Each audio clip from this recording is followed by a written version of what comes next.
Welcome to Monroe's second live from Southwest Florida. We are so excited to be bringing you a conversation on innovation and disruption with the Monroe Institute and the Edison Awards. My name is Christin Collins, and I am the Director of Transformational Impact for Monroe Institute, and I am excited and honored to be with you all in community.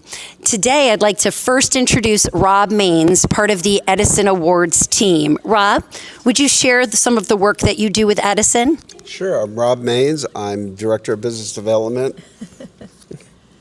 Wow, that's Isn't that cute? I know, it's cute. Nothing but the best for you, Rob. What's that do? No. And I pretty much do everything with the Edison Awards. When we started back in 1987, it was basically a roundtable thinking, wow, we should do an Edison Award, and can we get Ted Turner to be there?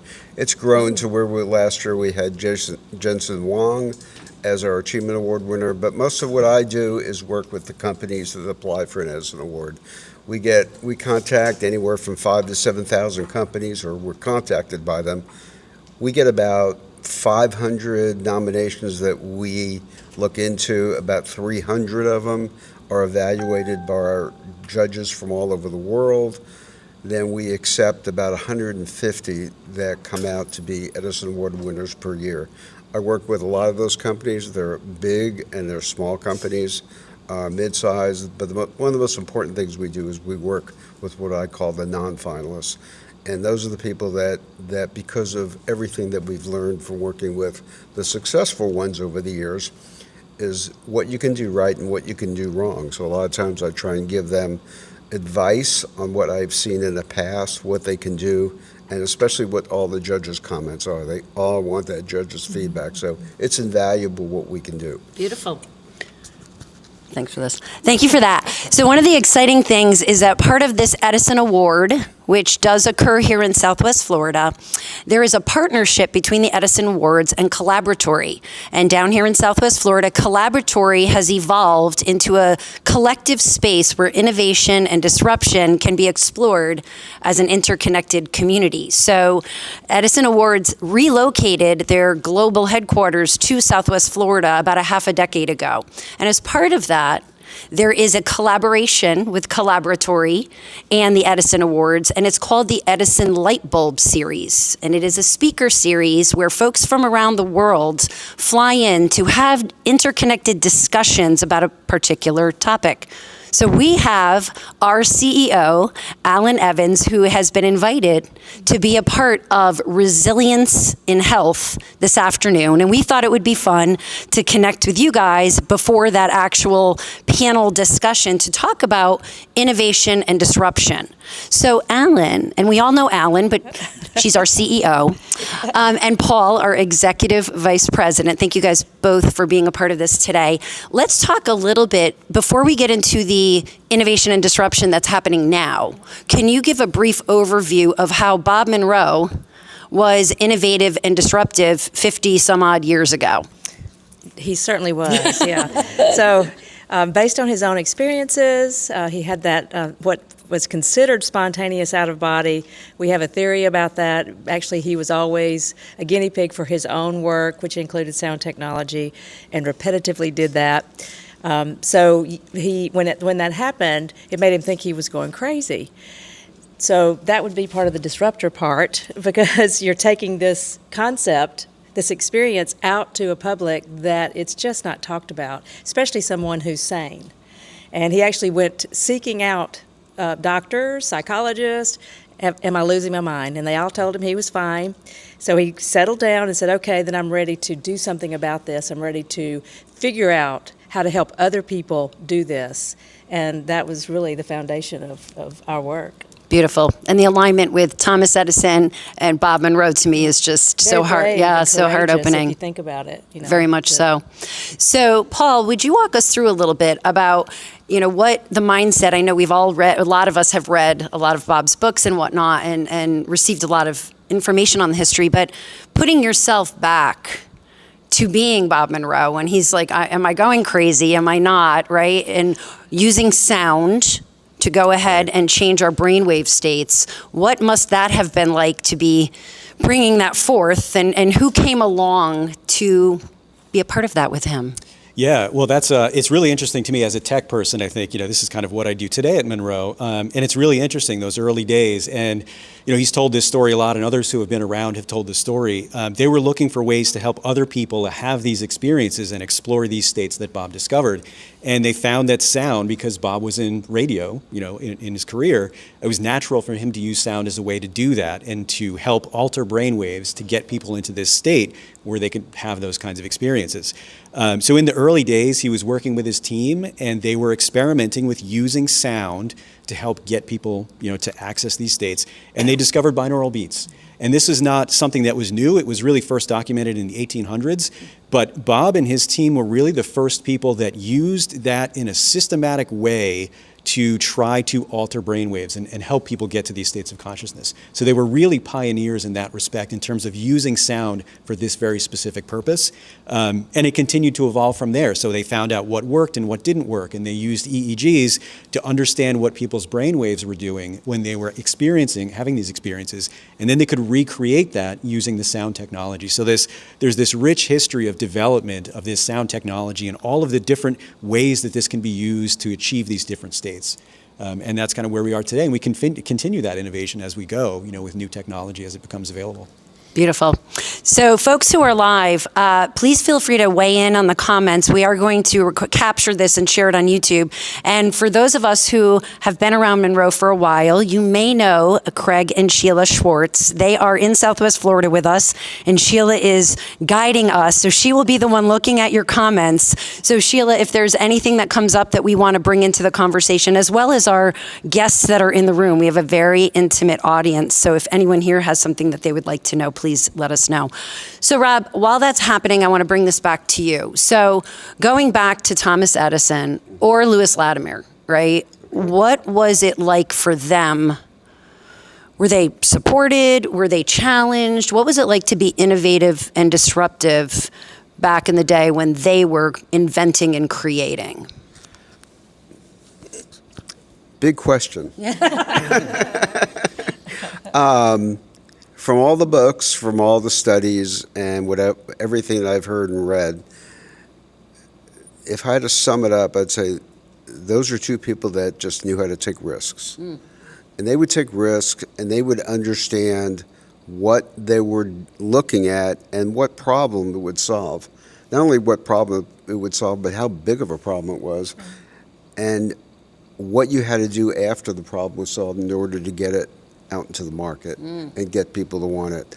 And they just had something inside of them that understood that. Wow. Not that you can't point out the mistakes, because the mistakes would help them learn and push it along and say, I got to create wire that's going to transfer this electricity, or I got to make a lot of light bulbs. I better go talk to somebody who knows production. So they, all these things you don't think about that they had to spend days on, just thinking I got to make a lot of light bulbs. How do you do that? But so many of the innovators that I talk to, and they have this problem that they're solving, and all of a sudden they become sorters, right? And I think in modern day times we call this logistics. Okay, so, but I've talked to people for years now that didn't know the term logistics and said, I got to get this done. Where am I going to go do this? So. Beautiful. Thank you for that. That was excellent. So a lot of the folks who are attracted to the Monroe Institute are innovators and disruptors, and it can feel very lonely, right? And maybe you have this amazing idea, but then you don't know how to go ahead and create that and bring that to mainstream, right? So a great idea and a lot of failure that goes along with it, but then how do you go ahead and mass produce that and solve a really big problem? So Thomas Edison is our great avatar for that. And for folks who may be wondering, why Southwest Florida and why the Edison Awards here, Thomas Edison, along with the two others, Firestone and Ford, had winter estates here on Caloosahatchee River. We called them the Uncommon Friends, and they had side-by-side homes. And still to this day, the Edison home and the Ford home are preserved and celebrated, and we have lots of cool things that happen around the Edison Awards, so we celebrate that disruption.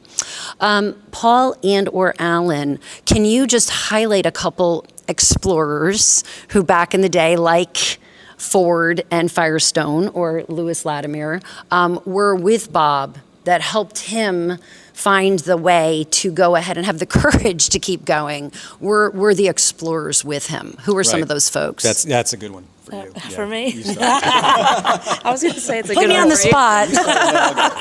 spot. Well, so, I mean, he had, Tom Campbell and Dennis Minerich who showed up, who ended up being sound engineers for him, and not sound engineers, researchers, and who helped carry the work forward. As far as, Elizabeth Kubler-Ross was the grief expert, and she showed up and stepped into this world and was willing to share it with her world. So I would consider that answering your question. I know there's more. I was thinking too of the Explorer series, like the actual Explorer series, and some of the people that were involved in that, where Bob was helping them get to these states, and then they were exploring this whole non-physical universe. Right. So you probably know some of the names. So those folks were secret. They weren't. Well, I mean, I know some of the names, but they weren't public on purpose. And it's interesting because when we did the Explorer, when he was doing that, Bob was actually with individuals who were going through an experience with the sound technology. He was being recorded. And then Bob was there just listening to everything, engaging with them. There were microphones where they were talking back and forth. So it's a very large volume in our archives of these tapes. But they were numbered. So let's just say I was one of them, but I wasn't. But let's just say I was. I might be 002, you might be 010, and we would be scheduled apart from each other, so no one ever connected. So it was done really well, with Bob not really knowing how to do these things. And so one of them was Rita, and I can't remember her last name right now, but and then Jill St. John was another one that was an explorer. But there were about 10 of them that were consistent and appeared to be able to tap into these places that we weren't doing at the time. So that would be the disruption. Yeah, I think you've covered that. I think there's a really interesting story too with Tom Campbell and Dennis Minerich, were two of the first people that Bob was working with. And, Tom has shared this experiences, but they had an experience where Bob guided them to both go out of body at the same time, and he instructed them to meet up while they're out of body and have this experience. And the way this worked was each of them were in their own room. They were completely isolated from each other. They couldn't hear anything that the other person was saying, but Bob was in the control room hearing both of them talking, and he could talk to them individually. So he is guiding them through this experience, and they're saying, oh, I see this thing, and they learned to sort of talk while they were in these states. And, they would say, okay, I see this thing, let's go over here and try that. And they were, kind of exploring. And when they came back to the control room, Bob played the tapes back simultaneously to them. And they were talking to each other. They were having the exact same experience, and they were corroborating what each other was seeing. And that was a real pivotal moment, I think, for Bob and for certainly for them as well. That's where it became real. Like they had a shared experience. Sure. Talk about innovation and disruption, right? There wasn't exactly a roadmap for that. Right. That's a great story. So what's coming through for me is community, having a shared community, whether it's 10 explorers, whether it's, the Uncommon Friends, Lewis Latimer. And that's one of the things that Monroe provides. Monroe provides a shared space. I hear that a lot. I know we all hear that a lot, where it's like, well, in my day-to-day life, when I'm, at home, I just don't feel like I can really find community. And so I'm grateful that Monroe provides that for us that are innovative and disruptive, because it could be a tad bit lonely. So I want to spend the second half of this time together talking about, so cool, that was a great history, but what do we do now, and where is this heading? And I think the Edison Awards does an incredible job allowing those innovators and disruptors who are taking things to market, right, to be able to be vetted by an international panel of judges to be able to say, I was vetted by the Edison Awards and have received an award from them, or to your earlier point, if they didn't get an award, that they can be mentored and guided on how they can continue so that their innovation can be disruptive and applied. So walk us through a little bit about the concept of the Edison Awards and who some of the folks you've been celebrating are, and what is the future looking like right now? Another good question. Sorry. Is this going to break? You know, where it's heading, the cool thing is I don't know. Ooh. I mean, I wake up every day, and the best thing about my job and why I'm still doing it is because every day I find out how much I don't know. And I just have always found that so interesting, and that followed me in grade school, where I just would love to find out how much I didn't know. The companies and the people that we work with, it's really interesting because there's the wannabe innovators. You know, they've read about innovation and they think they can be an innovator. And some of them get to the point where they go, maybe this isn't for me. And I always ask them to reflect, what have you learned? Because you tried it. And they start saying this, and I go, you know how valuable it is to a company? I can't tell you how many people I've talked to, especially during the 2008 to 2014 environment, where many people were spending their entire 401ks on things. And they really hoped that it would happen. And so many of those people learned so much. And I get so many calls from it now. They're going, I work for 3M. I work for a major company, and I'm sourcing things from China, because that was the hardest thing I did when I took the risk of trying to develop something. And what was the rest of your question? No, I think you nailed it. Rob, you nailed it. Thank you, sweetheart. That's awesome. You're welcome. So let's turn that same idea over to you guys, right? So here we are, and we're connecting with all kinds of innovators and disruptors, and Monroe is doing incredible work solo, but also in partnership. What are one or two things that are coming down the pipeline that is innovative and disruptive for the future? Want to start? No. Okay, I'll start. A lot going on. I think our big challenge now is how do we get this experience out to more people? So in the past, we've had our residential retreats, and the focus was on that. And we're now at a point where we've never been historically. Our capacity this year on campus is just about sold out already in January. And that has never happened in the history of Monroe. We're seeing more and more people become interested in exploring consciousness, and it could be due to all of the factors that are going on. COVID was a part of that. Whatever it is, we seem to be at this tipping point where this is really picking up a lot of steam, and people are wanting answers to deeper questions and looking for meaning and purpose in their lives, and that's what we can do. So now the challenge for us is how do we get it out there beyond the campus? And there's lots of ways that we're doing that. I can talk on the technology side. We're looking at self-guided online is kind of the next big area for us to really dive into. Yeah, dive into that a bit, because I'm not sure everybody knows what's coming Q1. Yeah, so we're planning to take Gateway, which is our core program, and launch a new online version of that. And there's been sort of an online version in the past. What's different about this version is that it's entirely self-paced and self-guided, and it's video. So it's basically, we have Allyn and Luigi as our trainers, and we shot this high-quality video of them taking people through the Gateway process, just as you would experience if you were there residentially, only you're doing it on your computer, at your own pace and on your own time.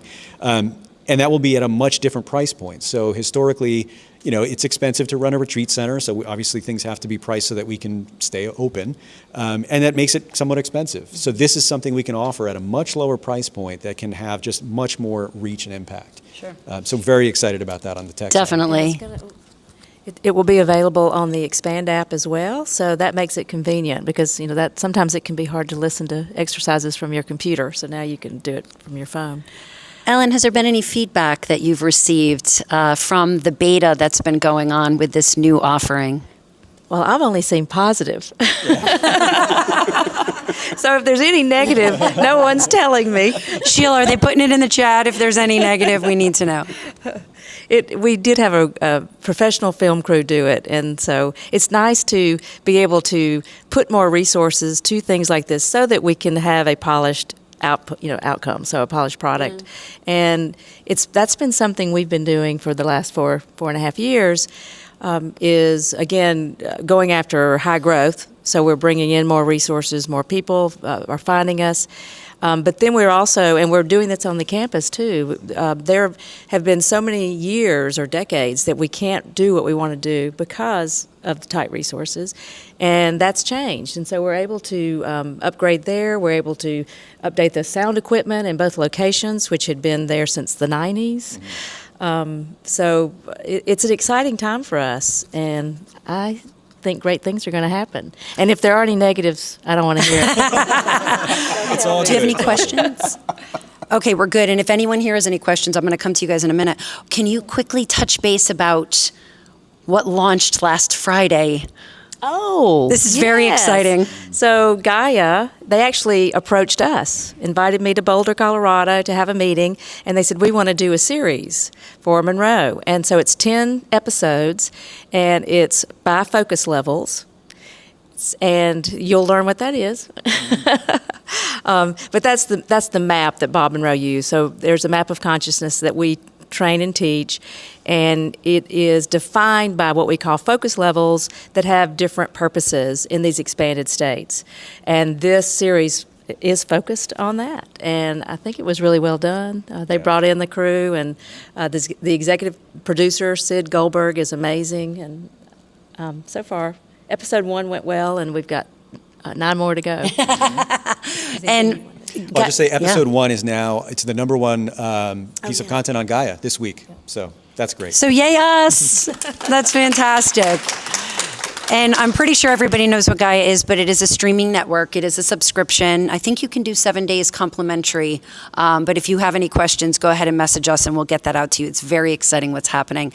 I want to talk a little bit too. You mentioned the need for expansion because now we're hitting a tipping point, right? And I'm sure the Edison Awards sees this, where you've got this innovation and disruption, right? And this entrepreneurship.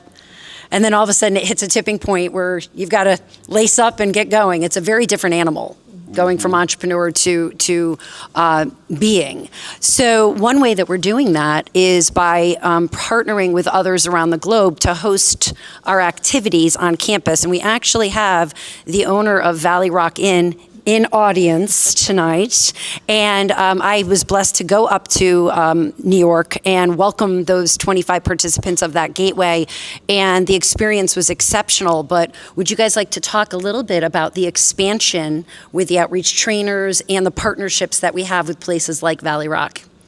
So because we are limited, we can house about 1,500 people on campus a Annually? year. Yeah. Annually. So that's a small number. So we've always had our international influence where they will have these programs that they're offering in other countries.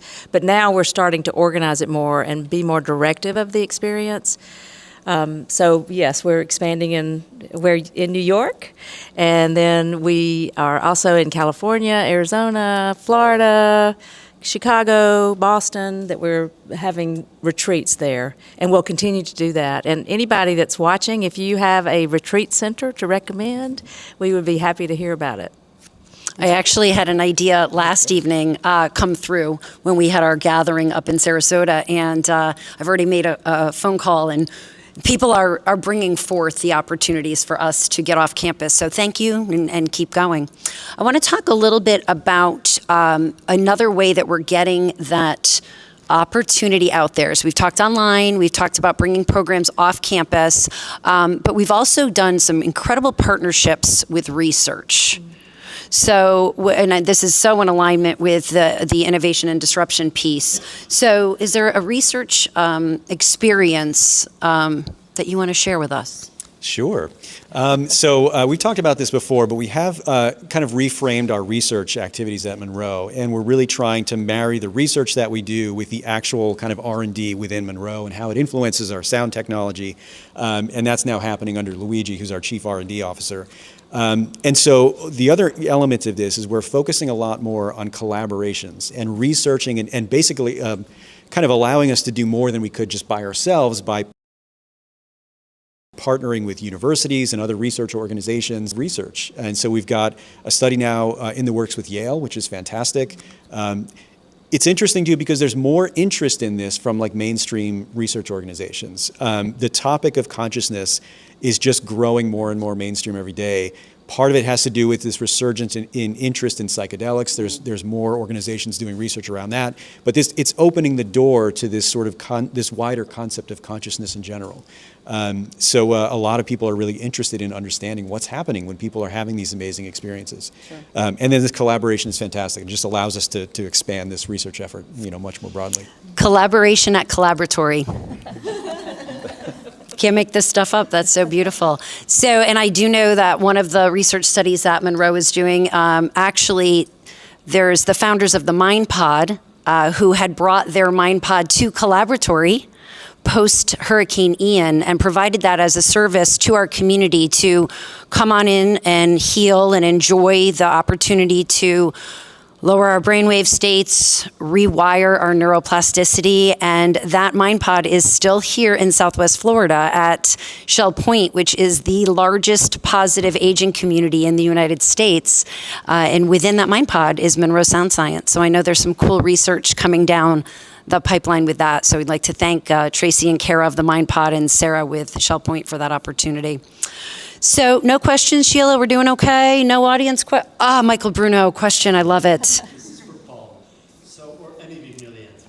And I'm gonna restate it for you, so folks on the online. So my question is, in the research, which I think is obviously why any of this exists, because there's a lot of research done in the first place, are there programs that are taking people who've gone through the program and following them to see how it's impacting their lives and changes that are occurring that they feel might be because of it? Because if we don't have the answer to that, then maybe none of it works, but I happen to know it does work. So I said I was going to restate that, but I'm not. I'm going to let Paul weave that into the answer. Yeah. Well, the question was, are we doing research along the lines of following the impact that it has on people's lives when they go through our programs, whatever that might be? And that's such a great question. I think to me, that's really important to understand.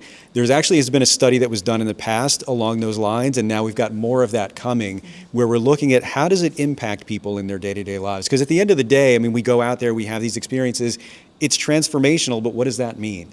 And so that's I think a great area of research, and there is more research planned along those lines for sure. Yeah. Which is in alignment of why Allyn is here today, and that's going to be our light bulb conversation in an hour about resilience and health as one outcome to that question. So thank you for that question. It was beautiful. And you can't make this stuff up. That is a beautiful segue into our next live. So hot off the presses, save the date. We'll be sending you information. We are going to be in Charlottesville on March 24th because Luigi is going to be in the United States. And we are going to host an intimate gathering with Luigi, and we've decided to live stream it because we're going to be having a conversation and an update on research with Monroe. So hope you can join us, and if not, we will go ahead and record on YouTube and share that with you. So I'm sad that we're in closing, but on behalf of the Monroe Institute, Rob, I'd love to thank you so very much for being a part of Collaboratory, to host this light bulb series, to invite our CEO to shed light on the work that the Monroe Institute has been doing for 53 years, and we are truly excited to be able to share resilience and health this evening. We will record that, and we'll see if maybe we can share that on the YouTube, or at least share information, because we do capture the conversation that Allyn will be having with some other diverse leaders in resilience and health in about an hour. So, Thank you, guys. This is super fun. Thank you for tuning in. There will be the opportunity. We have the comments, but if there's anything that we can do to support, info@Monroe Institute is the way to get us. And as always, thank you for being part of that innovation and disruption